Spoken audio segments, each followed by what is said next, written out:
The reluctant speaker Marcus Reed adjusted his platinum cufflinks for the third time, his steel-gray eyes scanning the cramped parking lot of Willowbrook Elementary School with barely concealed disdain. His black Bentley looked absurdly out of place among the modest sedans and minivans, like a panther among housecats. He checked his watch, a limited edition Patek Philippe, worth more than most people's annual salary, and grimaced. 15 minutes until he had to pretend to care about inspiring a room full of 5-year-olds. "This is ridiculous, Janet," he muttered into his phone, his voice carrying the clipped authority that had built a tech empire worth $12 billion. "I have 3 board meetings tomorrow and a conference call with Tokyo in 2 hours. Janet Morrison's warm laugh crackled through the speaker. "Come on, Marcus. It's 30 minutes of your life, and these kids will remember this forever. Besides, you owe me after I covered for you when you broke Mrs. Henderson's window in 3rd grade?" Marcus rolled his eyes, though a ghost of a smile tugged at the corner of his mouth. Janet was perhaps the only person left who remembered him before the money, before the power, before he'd systematically removed every trace of vulnerability from his life. She'd been his closest friend through elementary school in this very building. Back when he was just another kid with holes in his sneakers and dreams bigger than his circumstances. "Fine," he conceded, ending the call with more force than necessary, "but I'm not doing the Matan greet afterward." The autumn air bit at his face as he strode toward the building, his Italian leather shoes clicking against the cracked asphalt. Parents and teachers smiled nervously as he passed, whispering among themselves. He caught fragments of their conversations. "That's Marcus Reed, tech billionaire. Can't believe he came here." The gymnasium buzzed with excitement as he entered. Colorful paper decorations hung from the ceiling, and tiny chairs were arranged in neat rows facing a makeshift stage. Children fidgeted in their seats, their parents hovering with phones ready to capture every moment. The wholesome scene made Marcus's jaw tighten. This world felt foreign, almost suffocating in its simplicity. Janet appeared at his elbow, her graying hair pulled back in the same practical ponytail she'd worn since college. "Marcus, thank you so much for doing this. The children are so excited." Nodded stiffly, his attention already drifting to his phone.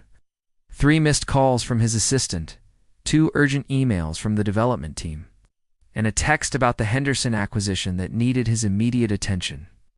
This was exactly why he avoided these kinds of obligations. They were distractions from what truly mattered. "Just keep it short and inspirational," Janet whispered as she led him toward the stage. "Tell them about following their dreams, working hard, that sort of thing." Marcus almost snorted. Dreams were luxuries he'd abandoned long ago in favor of calculated risks and strategic advantages. Hard work was just the entry fee to a game most people didn't even know they were playing. But he'd play along for Janet's sake. As he stepped onto the small stage, 200 pairs of eyes turned toward him expectantly. The room fell silent, except for the occasional whisper of a parent shushing their child. Marcus gripped the edges of the podium, his knuckles white against the wood, and began the speech he'd hastily prepared in the car. He had no idea that in exactly 12 minutes, a carefully constructed world would shatter completely. The moment everything changed, Marcus's voice carried across the gymnasium with the same commanding presence that had intimidated corporate executives and venture capitalists for over a decade. "Success isn't about luck," he declared, his piercing gaze sweeping over the sea of small faces. "It's about making the right choices, even when they're difficult." The children listened with varying degrees of attention. Some hung on his every word, while others fidgeted with their shoelaces or whispered to friends. Marcus found himself oddly annoyed by their lack of focus, though he couldn't quite explain why their opinion should matter to him. "When I was your age, sitting in these very seats," he continued, gesturing toward the familiar walls, "I dreamed of building something that would change the world. That dream became Reed Technologies, a company that now employs over 50,000 people globally." A small hand shot up from the third row. Marcus paused, surprised. "Yes, Mr. Reed? Do you have any kids?" asked a boy with gap-toothed grin. The question hit him like a physical blow, though his expression remained impassive.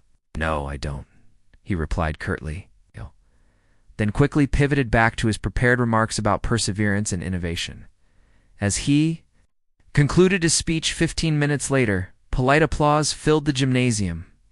Marcus stepped down from the stage, already reaching for his phone to check the messages that had undoubtedly accumulated. Janet approached with a grateful smile, but before she could speak, a small voice cut through the noise around them. "Excuse me, Mr." Marcus glanced down to find a little girl with wild dark curls and enormous brown eyes looking up at him.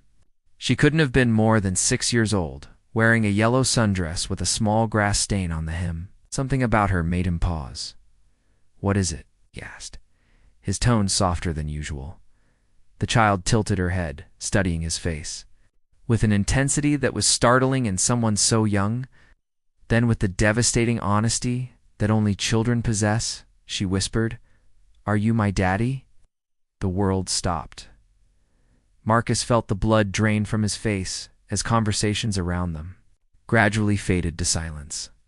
Parents turned to stare, teachers exchanged bewildered glances, and Janet's mouth fell open in shock.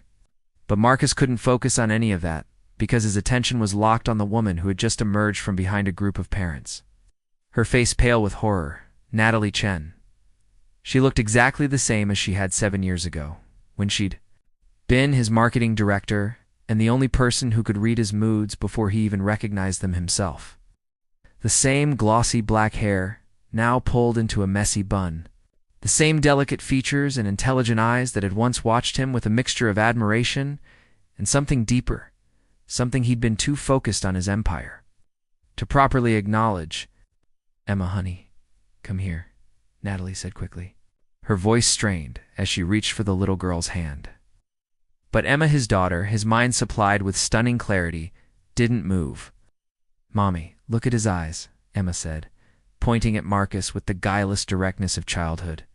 "They're the same as mine." Marcus stared at the child, really looked at her for the first time. She did have his eyes, the same unusual shade of gray-green that people always commented on.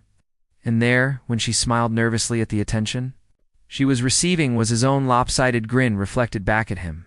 The silence in the gymnasium was deafening. Marcus was dimly aware of phones being raised, of whispered conversations and shocked gasps, but all of it felt distant and unreal. His entire world had narrowed to 2 people, the woman who had disappeared from his life without explanation, and the daughter he'd never known existed. "Natalie," he said finally, his voice hoarse with shock. Her chin lifted in a gesture he remembered well, defiant, even in the face of overwhelming odds. "Marcus, we need to talk," he managed, though his legs felt unsteady beneath him. Emma looked between them with the perceptive awareness that children often possessed, sensing the tension without understanding its source. "Mommy, why is everyone staring?" The question broke whatever spell had held the crowd in silence. And suddenly everyone was moving at once, parents gathering their children, teachers trying to restore order, Janet attempting to manage the situation with her characteristic grace. Under pressure, but Marcus couldn't move, stood frozen in place, staring at the family he'd never known he had, while his carefully ordered world crumbled around him. Buried Secrets, the coffee shop 3 blocks from Willowbrook Elementary, was nearly empty at 2 o'clock on a Tuesday afternoon. Marcus sat rigidly in a corner booth, his untouched espresso growing cold as he watched Natalie help Emma color in a princess coloring book. The normalcy of the scene felt surreal, his daughter humming softly as she carefully stayed within the lines, completely oblivious to the earthquake that had just shattered her father's existence. "She's beautiful," Marcus said quietly, the words feeling foreign on his tongue. Natalie's hand stilled on her coffee cup. "Marcus, 7 years, he interrupted, his voice low, but edged with the kind of controlled fury that had made competitors tremble. 7 years, Natalie. You let me? Believe you just ... What? Got tired of the job? Found something better?" Emma looked up from her coloring, sensitive to the tension in her mother's voice. "Mommy, are you okay?" "I'm fine, sweetheart," Natalie said, forcing brightness into her tone. "Why don't you color the castle? I think it would look pretty in purple." Emma returned to her artwork. Natalie finally met Marcus's gaze. The defiance he'd seen at the school had crumbled, replaced by something that looked almost like grief. "Do you remember the night before I left?" Marcus's jaw tightened. Of course he remembered. It had been during the Henderson merger, the deal that had catapulted Re Technologies from successful startup to major player. He'd been working 18-hour days for weeks, surviving on caffeine and adrenaline. Natalie had stayed late to help him prepare for the final presentation. And somewhere between reviewing quarterly projections and celebrating their victory with expensive champagne, everything had changed. They'd crossed a line that night, boss. An employee becoming something infinitely more complicated. Marcus had woken up the next morning with her head on his chest and the strangest sense of peace he'd ever experienced. But before he could process what it meant, his phone had started ringing with crisis after crisis, and the moment was lost in the chaos of corporate warfare. "You were gone when I got back from Singapore," he said, the memory still raw after all. "These years, your resignation letter was on my desk. No explanation, no forwarding address, nothing. I was pregnant, Marcus." The words hung in the air between them like a confession. "I found out 3 days after ... that night. I watched you for those 3 days.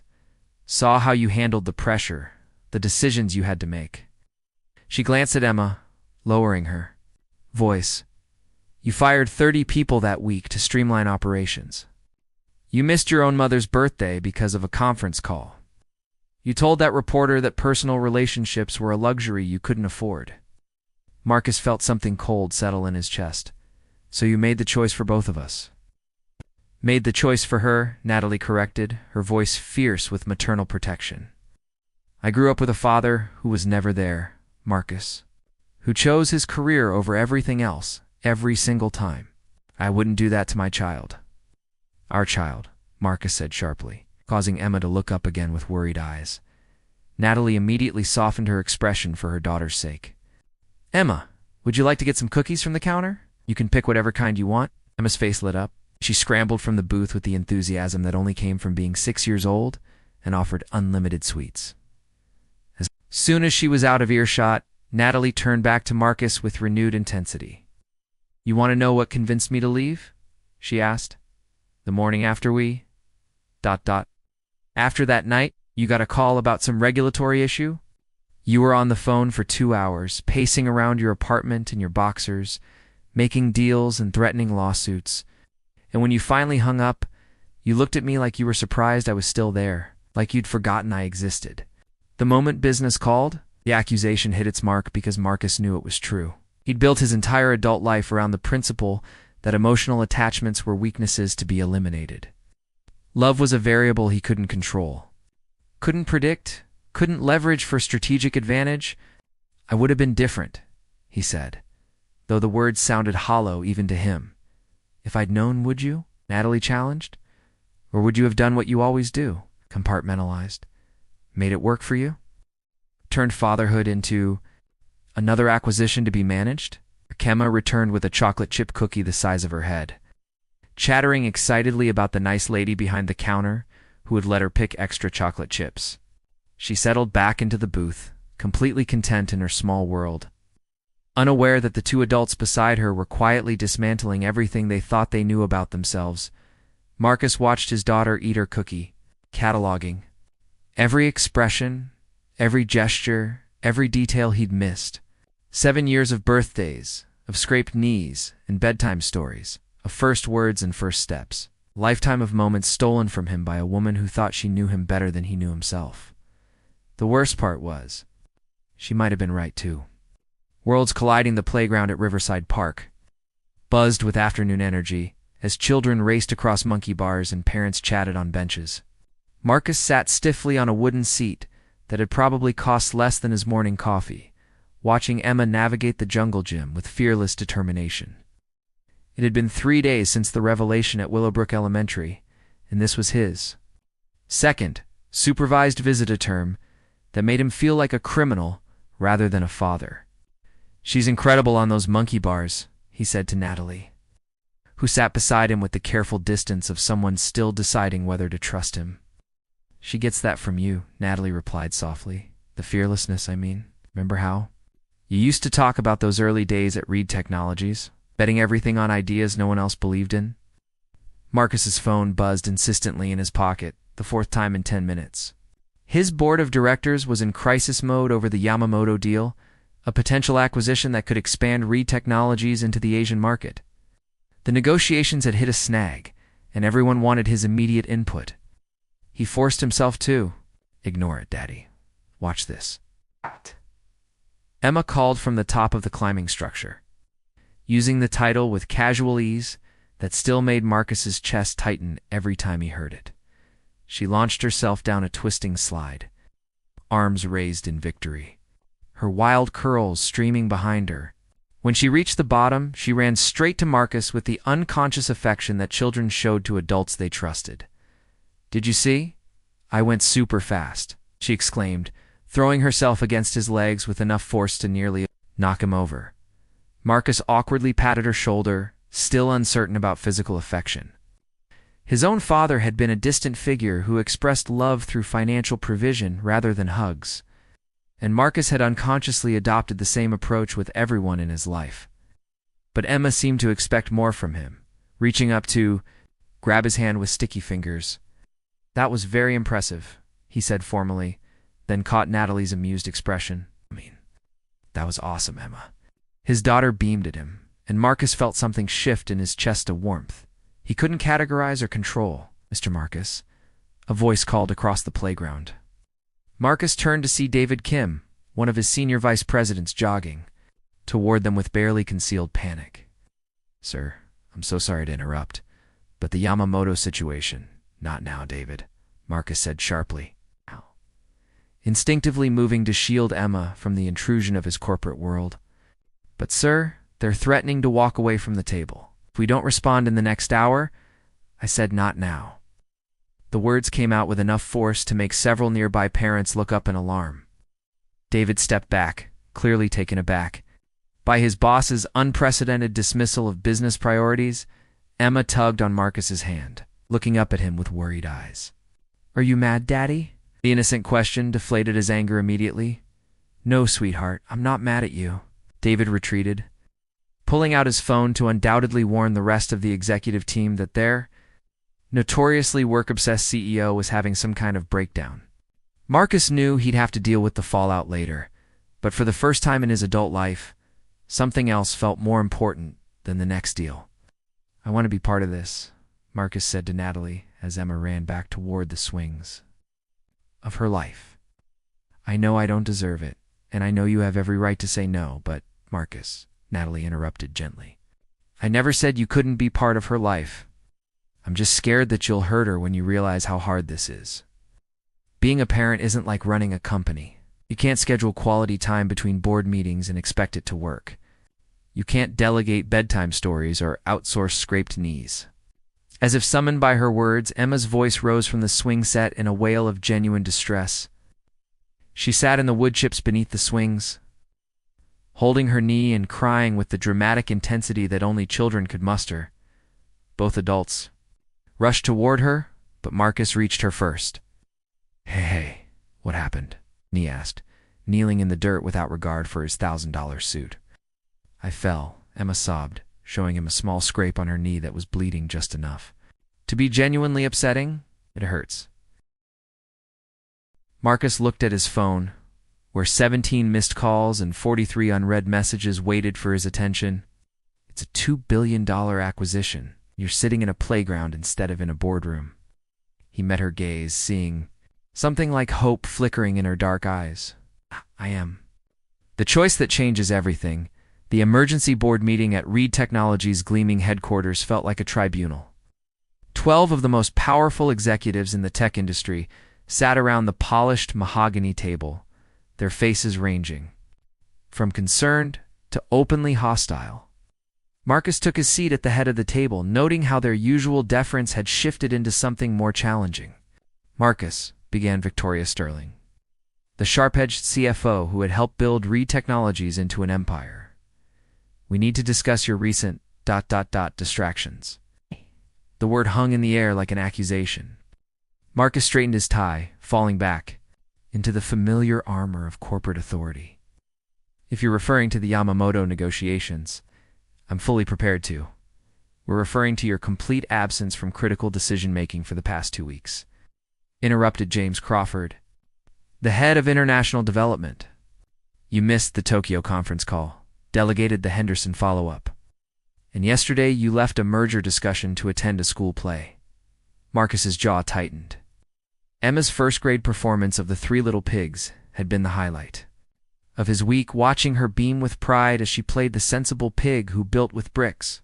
He'd never imagined that a children's play could feel more important than a board meeting. But seeing Emma's face light up when she spotted him in the audience had been worth more than any quarterly profit report. The play was important, he said simply. Victoria leaned forward, her expression calculating. Marcus, we've been friends for 15 years. I've watched you build this company from nothing. But lately, you're not the same person who mortgaged his apartment to fund our first server farm. You're distracted, unfocused. The board is concerned. What exactly are you saying? James continued. That maybe it's time to consider a leadership transition. You could remain as chairman, of course. But day-to-day operations might benefit from someone who can give them the attention they deserve. The betrayal hit Marcus like a physical blow. These people had been his allies, his chosen family. For over a decade, they'd celebrated victories together, weathered countless crises, built something extraordinary from shared ambition and ruthless determination.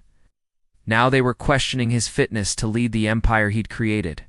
His phone buzzed. With a text from Natalie, Emma's sick. High fever. I'm taking her to the hospital.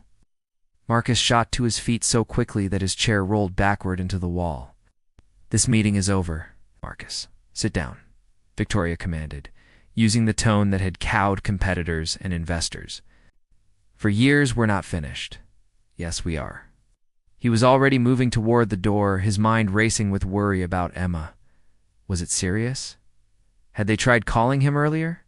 How high was her fever? If you walk out of this room right now, James called after him, we'll have no choice but to call an emergency vote of no confidence. Marcus paused with his hand on the door handle.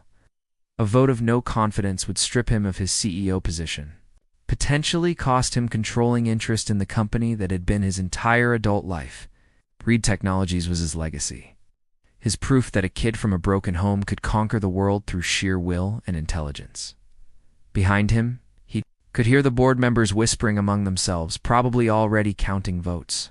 In front of him lay the unknown territory of being the father that Emma needed, partner that Natalie deserved, the man he was only beginning to discover he could become. The choice should have been impossible. 2 weeks ago, it would have. Marcus opened the door and walked out. The hospital's pediatric wing was a chaos of soft colors and cartoon murals that somehow made everything feel more frightening rather than less. Marcus found Natalie in the waiting room, her face pale with the specific terror that only came with a sick child. How is she? He asked, sitting beside her without hesitation. The fever broke an hour ago. It was just a virus, but she was asking for you. Natalie's voice was thick with exhaustion and relief. I wasn't sure you'd come. Of course I came. The words felt natural, inevitable. She's my daughter. They sat in comfortable silence for a moment, watching nurses move efficiently through the halls, until Natalie spoke again. Your phone's been ringing constantly. Marcus pulled out his phone and powered it off without looking at the screen. Whatever it is, it can wait, even if it's about your company. He looked at her then, really looked at her, seeing not just the woman who had left him 7 years ago, but the mother who had protected their daughter, the partner who was slowly learning to trust him again. Especially then. A pediatric nurse appeared in the doorway. Mr. and Mrs. Reed. Emma's asking for her parents. Neither of them corrected the assumption. Marcus followed Natalie down the hall to a small room where Emma lay propped up in a hospital bed that made her look impossibly tiny. Her fever had broken, but she was still pale and drowsy from the ordeal. Daddy, she said weakly, reaching for him with the absolute faith the children placed in their parents to make everything better. Marcus took her small hand in both of his, feeling the weight of responsibility and love settle around him like a mantle he was finally ready to wear. I'm here, sweetheart. I'm not going anywhere. As Emma drifted back to sleep between her parents, Marcus realized that he'd spent his entire adult life building walls around his heart, around his time, around every aspect of his existence that couldn't be quantified or controlled. But sitting in that hospital room, holding his daughter's hand while the woman he loved dozed in the chair beside him, those walls finally crumbled completely. His phone stayed off. The board meeting became someone else's crisis. The empire he'd built would survive, or it wouldn't. But either way, Marcus Reed had finally found something more valuable than success. He had found his way home.